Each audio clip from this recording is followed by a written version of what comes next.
En un mundo a la deriva, cuando la búsqueda e intentos humanos no bastan, solo una es la fuente de esperanza que llenará todo su ser. Es Dios, quien con su palabra viva y eficaz le habla hoy. Con ustedes, el pastor Óscar Velázquez.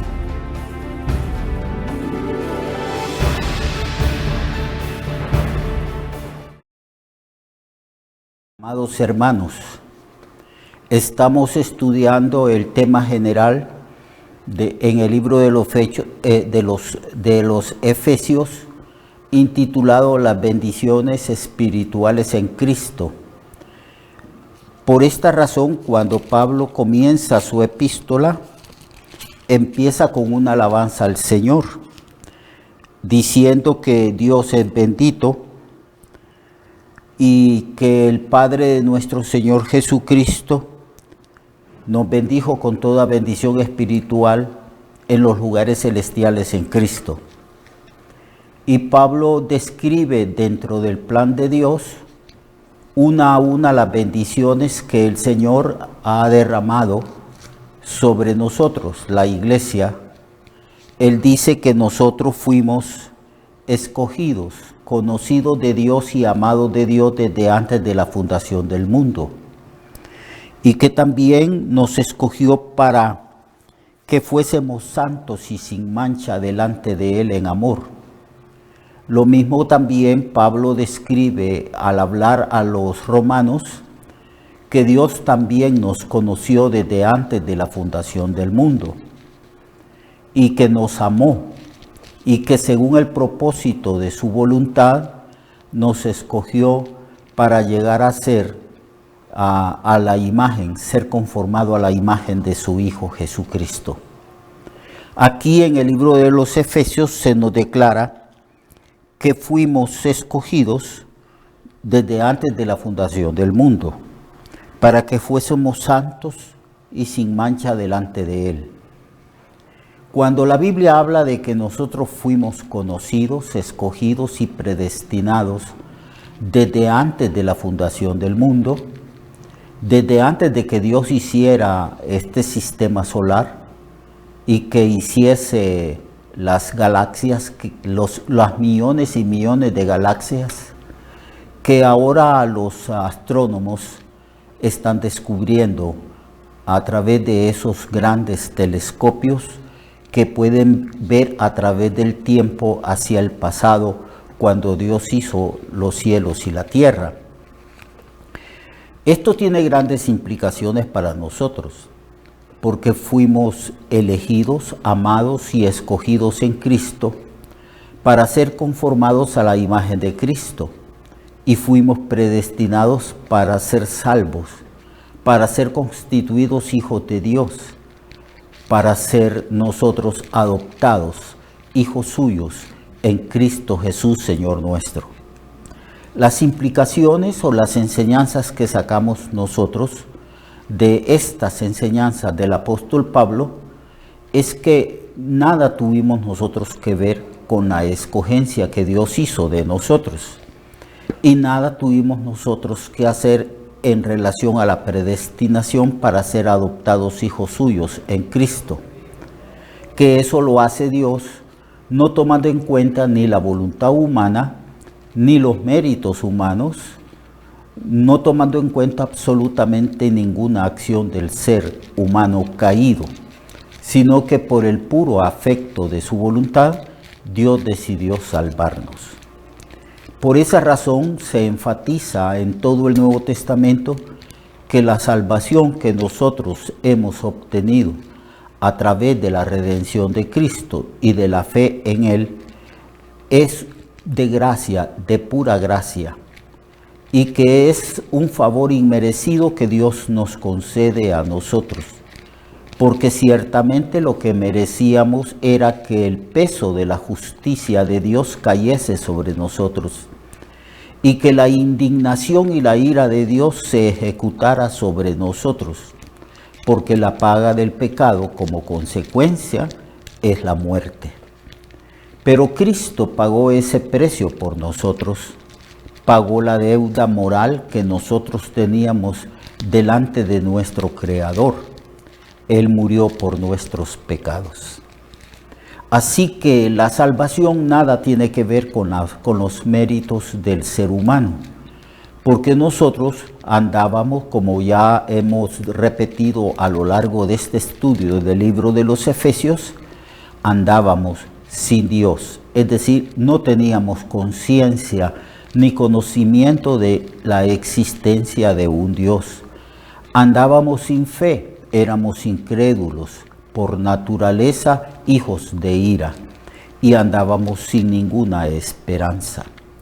Estábamos muertos, dice el apóstol Pablo, en nuestros delitos y en nuestros pecados, y que estábamos muertos en el sentido de que no teníamos vida espiritual a causa del pecado. Andábamos en oscuridad, no teníamos conocimiento de Dios. Y en esa condición era prácticamente imposible que nosotros pudiésemos ejercer fe en un Dios que no conocíamos. Era imposible que tuviéramos esperanza respecto a las cosas futuras y a la eternidad. Andábamos ciertamente sin fe alguna. Pero Dios, que es rico en misericordia, nos salvó por la fe que es en Jesucristo. Y nos concedió esta salvación gratuitamente por medio de la fe en la persona de nuestro Redentor, de aquel que expió nuestros pecados en una cruz. Pero para que nosotros llegáramos a tener fe, sabiendo que la Biblia declara que andábamos sin fe, para que nosotros pudiéramos tener conocimiento de Dios, pero antes de tener conocimiento de Dios por la acción regeneradora del Espíritu Santo, nosotros andábamos sin Dios, sin fe y sin ninguna esperanza. Por esa razón, al hablar la Biblia de nuestra incapacidad de poder venir a Cristo, el Señor mismo dijo: nadie puede venir a mí a no ser que el Padre lo trajere.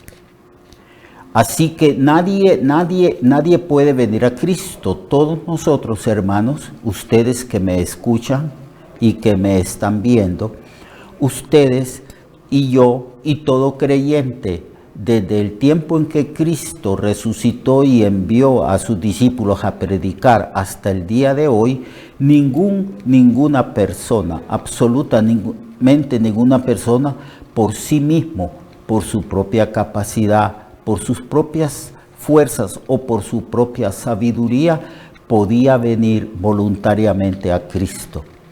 Cristo dijo: nadie puede venir a mí, nadie. Está hablando de una condición universal. Nadie, absolutamente nadie, un negativo universal. Es decir, nadie puede venir a Cristo si el Padre no lo trajere a Cristo. Y nadie puede conocer al Padre, dice el Señor Jesús, a no ser que el Hijo revele al Padre. No hay conocimiento natural del hombre respecto a Dios. Pablo dice que los hombres no regenerados, no cristianos, no pueden conocer a Dios, porque las cosas que el ojo no vio, ni oído oyó, ni han subido al razonamiento del hombre, son las que Dios ha preparado para los que le aman. Todo lo hace Dios, por eso es de gracia. Y por eso es que al entender a través del estudio de las doctrinas de la salvación, entendemos ciertamente que Dios en la salvación de nosotros fue el que tomó la iniciativa, escogiéndonos desde antes de la fundación del mundo, predestinándonos para que llegásemos a ser conformados a la imagen de su Hijo, para que fuéramos salvos, para que nosotros pudiéramos ser hijos de Dios y coherederos de Dios. Cuando estudiamos en serio las Escrituras y vemos la iniciativa divina en cuanto al plan de la salvación, nosotros llegamos a entender que no había mérito alguno en nosotros y que no había en nosotros capacidad alguna de escoger a Dios, de conocer a Dios, de tener esperanza o de tener fe. La fe y la salvación en la persona de Jesucristo proviene absolutamente de Dios. Dios salva y Dios es el Salvador. Nosotros somos receptores de esa salvación cuando Dios nos concede el don de la fe y el Espíritu Santo nos ilumina enseñándonos la verdad de los hechos salvíficos de Jesucristo en la cruz del Calvario. Entonces, de eso trata el estudio a los Efesios, de esas bendiciones espirituales, del desarrollo de ese plan de salvación. Y hemos estado estudiando capítulo 1, capítulo 2 y capítulo 3 del libro de los Efesios. Es bien cierto que no hemos tenido un estudio muy detallado.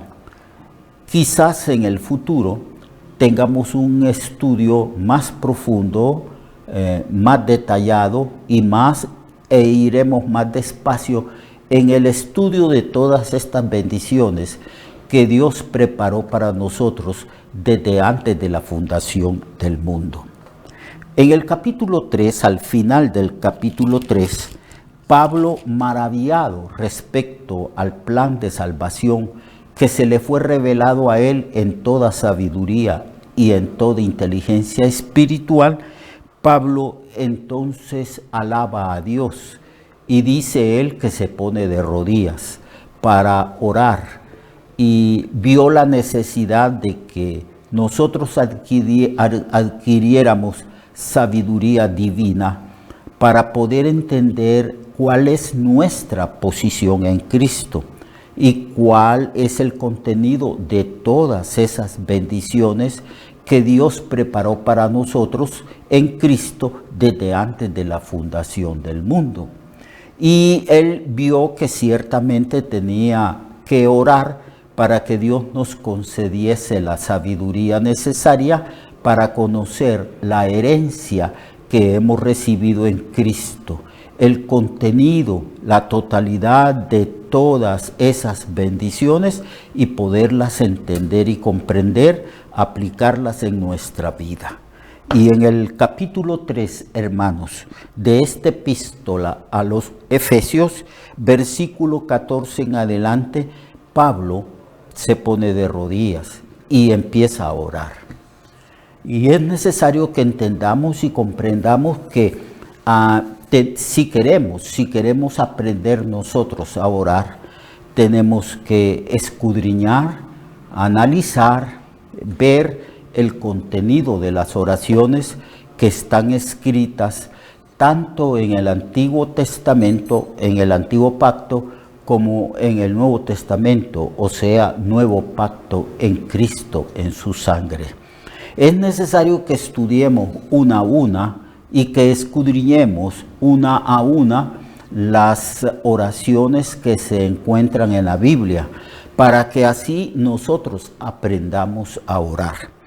En el versículo 14 del capítulo 3 de Efesios, el apóstol escribe diciendo: por esta causa doblo mis rodillas ante el Padre de nuestro Señor Jesucristo, de quien toma nombre toda familia en los cielos y en la tierra, para que os dé conforme a las riquezas de su gloria el ser fortalecidos con poder en el hombre interior por su Espíritu, para que habite Cristo por la fe en vuestros corazones, a fin de que, arraigados y cimentados en amor, seáis plenamente capaces de comprender con todos los santos cuál sea la anchura, la longitud, la profundidad y la altura, y de conocer el amor de Cristo, que excede a todo conocimiento, para que seáis llenos de toda la plenitud de Dios. Y a aquel que es poderoso para hacer todas las cosas mucho más abundantemente de lo que pedimos o entendemos, según el poder que actúa en nosotros, a Él sea gloria en la Iglesia, en Cristo Jesús, por todas las edades, por los siglos de los siglos. Amén.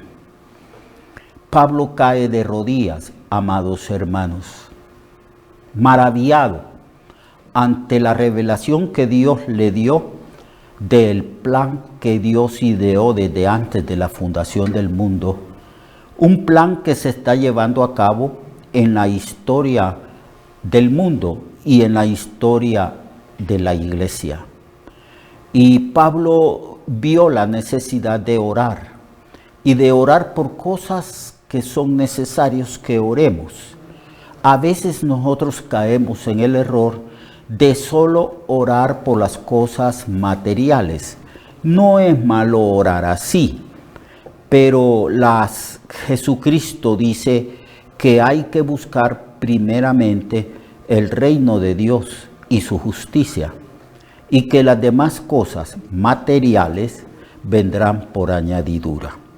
Cuando nosotros estudiamos las oraciones que se encuentran en las epístolas que Pablo escribió, podemos aprender cómo orar.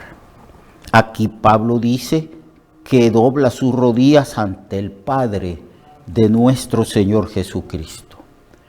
Lo primero que entendemos aquí es que la posición normal y natural de un hijo de Dios cuando se dirige a su Padre Celestial en oración, su posición es de rodillas.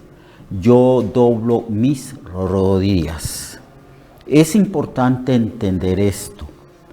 Cada vez que Jesús en sus oraciones privadas, por la mañana, por la noche, y a veces oraba toda la noche, estaba de rodillas, doblaba sus rodillas. Pablo dice, por esta causa, doblo mis rodillas ante el Padre de nuestro Señor Jesucristo. Sabemos que podemos orar sentados, sabemos que podemos orar parados, pero parece ser que la posición normal que denota nuestra humillación y sumisión ante Dios es de rodillas. Y por eso Pablo dice, doblo mis rodillas, ¿verdad?, delante del Padre. Y luego habla de cómo podemos orar, del contenido de nuestra oración e intercesión y petición. Y en el verso 16 dice, para que el Padre os dé conforme a las riquezas de su gloria, el ser fortalecidos con poder en el hombre interior por su Espíritu. Pablo entiende que necesitamos poder. Necesitamos que Dios nos capacite para poder vivir conforme a su voluntad, para que nos capacite para que podamos adquirir conocimiento de nuestra posición en Cristo. Necesitamos poder porque estamos rodeados de tentaciones y porque hay mucha debilidad en nosotros. Recuerdan que Pablo en una situación de prueba oraba constantemente al Señor y el Señor le dijo, mira, no te voy a quitar la prueba, pero te voy a dar gracia. Y ahí la palabra gracia significa poder, capacidad para poder soportar las pruebas que Dios nos envía. Bástate mi gracia porque mi poder se perfecciona en la debilidad del ser humano. Entonces Pablo está aquí orando para que nosotros, todos los cristianos de todas las épocas y de todos los tiempos, oremos y le pidamos al Señor, según sus riquezas de gracia y de gloria, el ser fortalecidos en el hombre interior. Hay algunas versiones que dicen en lo más íntimo y más profundo del ser humano. Allá, fortalecidos en el alma y en el espíritu nuestro, fortalecidos en el hombre interior.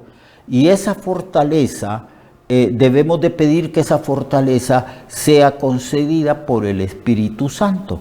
Por eso también en esta misma epístola se dice que nosotros debemos de ser llenos del Espíritu Santo, llenos del poder del Espíritu Santo, para que vivamos en el poder del Espíritu, para que ministremos en el poder del Espíritu, para que seamos victoriosos a causa del poder que el Espíritu Santo da.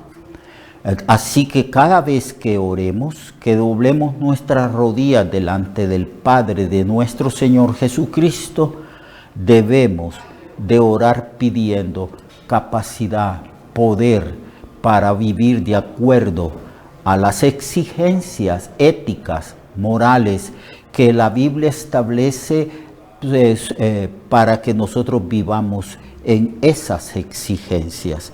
Vivamos una vida de justicia, una vida de amor y una vida de santidad, obedeciendo en todo al Señor. Pero para ello es necesario que en nuestro hombre interior seamos fortalecidos con todo poder por medio del Espíritu Santo que habita en nuestros corazones, que habita en este cuerpo, que habita en nosotros. Es una petición sabia y estamos aprendiendo a través de las oraciones de Pablo a orar conforme a la voluntad del Señor. Y luego dice que cuando seamos fortalecidos, llenos de la plenitud del Espíritu Santo, entonces Cristo habitará por fe en nuestros corazones. No es que Cristo no habita actualmente en nuestros corazones, sino que llenos de la plenitud del Espíritu Santo, seremos mucho, pero muchísimo más conscientes de la presencia de Cristo en nuestros corazones. En la plenitud del Espíritu, andando en el Espíritu, siendo llenos del Espíritu, seremos plenamente conscientes de que Cristo ciertamente habita por fe en nuestros corazones. Mañana continuaremos estudiando el contenido de esta oración de Pablo. Yo lo espero a usted y le pido a usted que no se pierda la lección de mañana, que podamos todos concluir estas enseñanzas sobre el libro de los Efesios y podamos entender el contenido de esta oración de Pablo, porque estamos aquí para aprender por cuanto somos discípulos del Señor. Hasta mañana, Dios le proteja a usted, le llene de poder para que Cristo habite por fe en su corazón y usted sea consciente de esa presencia divina. Dios le guarde y Dios le bendiga. Recuerde que su vida puede cambiar y mejorar, porque la palabra de Dios es viva y eficaz y más cortante que toda espada de dos filos. Hebreos 4:12. Nuestra oración y deseo es que esta palabra predicada lleve mucho fruto. Le esperamos en el próximo programa, a esta misma hora y en esta misma estación. Esta es una producción de Ministerios Reflexionarte, en colaboración con Cirkenu Network. Sus comentarios son bienvenidos. Escríbanos al correo reflexionartehn@gmail.com o al 504-9802-6186. 504-9802-6186.